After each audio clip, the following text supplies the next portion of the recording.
good, actually. Okay, just gonna do a quick check. Give me 1 minute. Let me go. Testing, testing. One, two, three, four. Let's see. Live. Testing, testing. One, two, three, four. Testing, testing. One, two, three, four. Okay. Got a good mic check. All right, just want to do a quick adjustment here. Get everything in there, but just want to slightly put that down. Okay.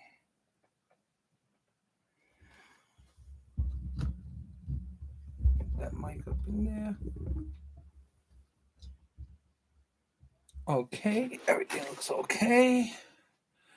Give me about 10 more seconds. Okay. All right, cool. We're all set up. So now, greetings from the Spider's Lair. I'm the Omega One, and I'm here with a crazy story. Hey, what up? What up? Let me say hi to my boys. I'm gonna make a special shout out because believe it or not, this goes to my boys at TV34. You know who you are, the Magic Kingdom.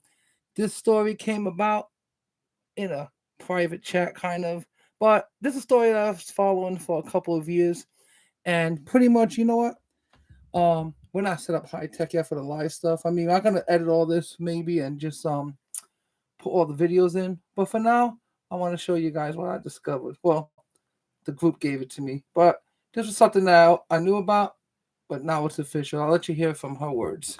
It was a script in a book. The Terminator is the prequels to or the beginning of The Matrix. Sarah Connor is actually Neo's mother. Hey, what up, D? So JC, John Connor's Jesus Christ, grows up to be Neo, one and the same in The Matrix. The Matrix is in the future. The Terminator is the past. It's time travel, past, present, and future. Okay. Now, in case you guys are not aware of who that was, um, her name is Mrs. Stewart. I believe her name is Sophia Stewart. Okay, so pretty much there is theory that's been going on around for the last 25 years that there was an author, Sophia Stewart, who wrote two books. I know one of them was Into the Matrix. I forget what the first one was, but it has something to do with the Terminator. And apparently, they pretty much took her ideas and made it into first the Terminator, and then the Wachowskis picked up her book Into the Matrix and made that into the actual movie The Matrix. Realizing that her franchise was stolen, like literally from right out from under her hands. And on top of that, she actually had all her works copywritten. So it wasn't even like they took it and it was from somebody who was a copywritten, an unknown artist. No, no, no. This lady worked on a lot of projects and her works were already copywritten when they took it. So in other words, they took her works while she was working for the studios, had everything copywritten.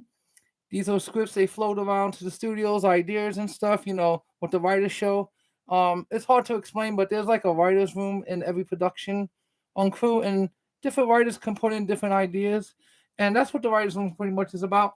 She was always in these writer's rooms, and her ideas have been used in many, many movies. Okay. So at the time that this happened, they pretty much took her stuff and they pretty much made whatever movies and monies they made with it. So for years she was going back and forth to court. Hey, what up, Soul Twice? What it do, Pikachu? Hey, hi. So they were pretty much going back and forth for years in court. But because she was a copywritten author, thank God, she was able for years to prove that she was actually the one whose works were actually stolen. So they wanted to settle with her years ago. I remember it was like a couple million, and she turned that down because they upped it really quick. So it's just a crazy story because now it's gonna bring us to like a crazy, crazy what if, but it's not even a what if anymore. Because according to what she says, I'll read a little bit of her article and then I'm gonna tell you what I think about the theories that are gonna be going down from this because this is crazy. All right. So we're gonna be reading an article from the UK, Yahoo UK. So according to this article, they're asking if the Terminator and the Matrix are part of the same universe. According to Sophia? They definitely are. Okay, so in this article, it's pretty much saying there are some who believe that the separate stories of the Terminator and Matrix, released 15 years apart, actually the same universe, form a sci-fi franchise, eventually leading into the enslavement of mankind later. Okay, so they're saying through the Terminators, written by James Cameron and Gail Ann Hurd, released in 1984, The Matrix by the Wachowski siblings, released in 1999. Some fans insist that the two franchises dovetail perfectly because of how many series about man versus machine do we really need? Can it be true? Could one day see Keanu Reeves crossover? Could Brian handle this much awesomeness? So this was an older article, so pretty much the answer is absolutely yes. That's what's happening. So the theories that come out of this though are crazy. So here's a couple of my theories. If you guys have any theories, I will read them and we can all talk about it. But okay, so according to her words, in case you guys just showed up, I'll play this video again because it's not too long. It's actually interesting. Okay, so this is about the Matrix and pretty much the Terminator being the same franchise.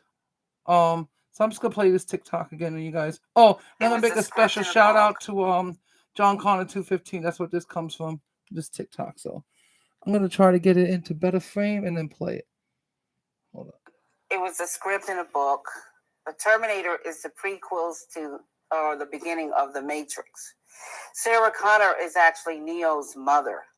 So JC, John Connor's Jesus Christ, grows up to be Neo, one and the same in The Matrix. The Matrix is in the future. The Terminator is the past. It's time travel, past, present, and future. Okay, so in other words, Sophia Stewart pretty much wrote Terminator and The Matrix, and she's confirming, without a shadow of a doubt, that yeah. So that brings up a lot of interesting theories because she pretty much said it. It's not even a theory anymore. It's pretty much like this.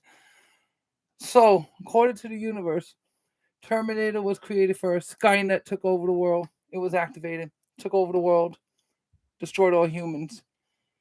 However, something was happening to the planet that was killing the resources that even the robots couldn't sustain. So, according to her lore, Skynet is the one that must have made the Matrix. No human made it. So, where did the Matrix come from? See, that's always been the question. Where did the Matrix come from? And this makes sense in a way because the machines still need to be powered. So the Matrix was created to pretty much pull the wool over our eyes to not realize that not only are we not in a war anymore, we lost the war. We're just power pods for them because every human has kinetic energy through them, and they figured out a way to harness it to power the planet. Because when we were at war with Skynet, I think these two stories do tie in, so I could be wrong, but I don't think I am.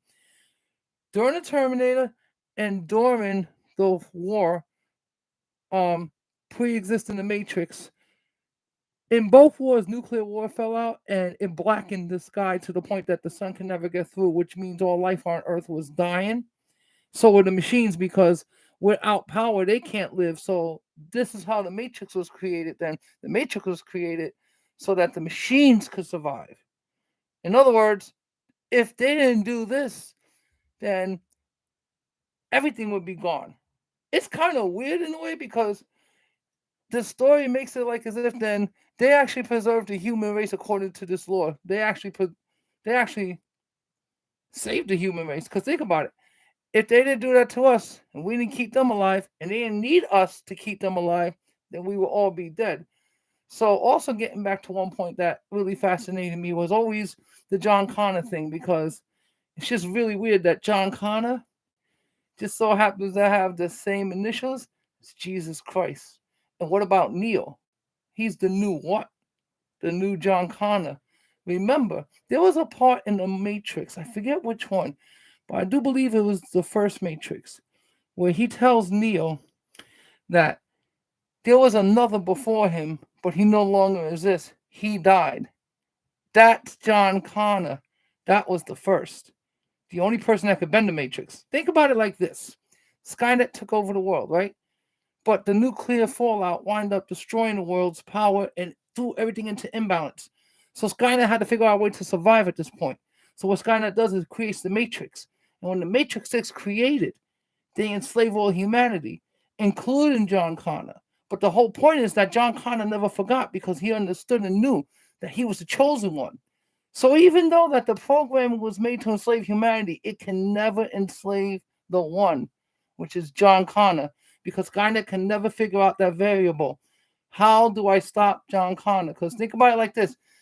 Skynet already tried that. He sent the Terminator. That's where the Terminator comes from. He sent the Terminator back in time to kill John Connor. So Skynet already tried to prevent John Connor from ever even being born, and that failed. John Connor, pretty much Sarah Connor's mother, that's Neil's mom, from what she's saying, or grandmother, if I'm not mistaken. It's either the mom or the grandma. But John Connor, Sarah Connor, Neil. So John Connor is the one that gets enslaved with the rest of humanity, gets caught up, and they all wind up getting hooked into the Matrix. But John Connor resists because, like I said, he's the chosen one. There's just so variable. It's like a computer. Okay, here's the best way to describe it. You ever see a boxing match that doesn't make sense? You got the greatest boxer over here, and you got this guy that he's fighting all right, but then he just, for some reason, has the other guy's number. That's what I'm talking about. So when you see that, that's what I think John Connor is to this world. He's that variable that the Skynet just can't figure out. Enslaved everybody, put them into the Matrix, and then what happens? John Connor resists, breaks the Matrix so bad that they had to redo the Matrix all over again. So that's where the Matrix pretty much picks off when Neo comes in. This is about, I believe, if I can remember this offhand, because I don't want to do like a lot of research. I watched these movies years ago. Hey, what's up, Kionas? How are you? Let me just say what's up to my boys. What's up, peeps? So, I don't want to really delve into all the actual details. These are movies that I grew up enjoying, from Terminator to The Matrix. So, for me, it's still fresh in my head because I feel like if something's real good to you, you don't need to research it. It'll be all in your head. So this is everything coming off the top of my head, but I do remember all these movies in detail. So pretty much, if you look at John Connor pretty much is Jesus Christ. He becomes the savior of humanity by making sure that he sent his friend back in time so he could be born. Now just think about that. This is an immaculate conception because this is time travel. So you can't, just think about the laws of physics that are just being broken by that. You're doing time traveling. You time travel back in time and you're doing a conception. It's an immaculate conception. That's why the character's name is John Connor, which I honestly say that's actually pretty clever. That's clever indeed. I just thought about it. So yeah, John Connor is Jesus Christ in this world. Then Neo is the resurrection.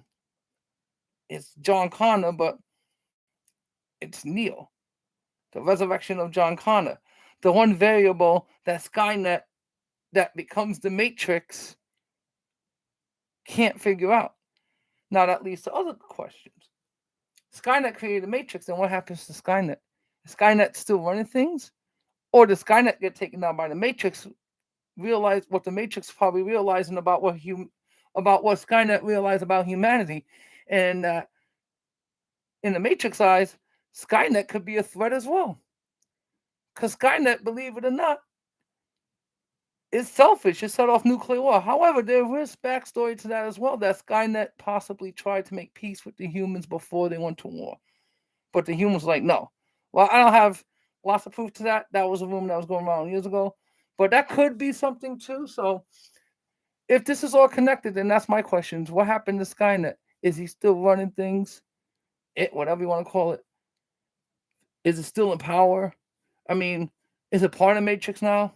Did it upgrade itself and actually become the actual Matrix?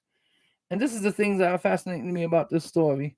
So, I just really don't have anything much more to say about it other than that this is just something that I'm going to continue researching, and now I'm going to delve into the lawsuit because apparently this young lady had her work stolen. She was proven she was the work's originator, so she pretty much is the franchise owner of now the Terminator and The Matrix, which means now she could just continue connecting this universe. And wouldn't you like to see Arnold Schwarzenegger on one side of the room and on the other side you got Neo? I would fucking love to see that shit for sure. So I'm gonna cut it right there. I'm gonna say goodbye in the chats. Thank you everybody for coming. That was very nice, and that was pretty passionate for me. As you know, even though we call ourselves a Spiders Land, we still have passions for other projects as well. So we're gonna cut it at that real quick. So I'm just gonna say to everybody, thank you all for coming, because every time you do, you make us feel special. And we hope we do the same for you. That will wrap it for this edition. But don't worry, we're gonna have more follow-ups to this. And if you follow my channel, then you'll see I do breaking news. Hey, thank you, brother. Thank you indeed. And if you follow my channel, you'll see that I do breaking news on things. And you know, I'm gonna be doing a breaking news on this a couple of times. It's like shorts I do for like a minute, but they're very informative. They actually show you about what's going on. So I'm gonna be delving into the story because I know there's a lot more to be into the story, and I haven't even touched the Reddit yet, which God knows what kind of Reddits I could find on this. So I newly joined Reddit, so you can follow me over there. I mean, I'll be honest, I deleted the app, but I gotta go get it back because I got so much stuff going on. I may just join Twitter just to get that official check so I can just laugh at all these libtards. Anyway, this is not a politics show. I just thought I'd say that because I thought it was funny. Gotta get out there. So that's it, man. I'm gonna cut it right there. Thank you all for coming to the Spider's Lair. Peace and love, everyone. And remember, the Spider-Verse is standing strong. And we are out. If I can figure out how to get the hell out of here. Hold on. Okay. I don't know what the hell just happened.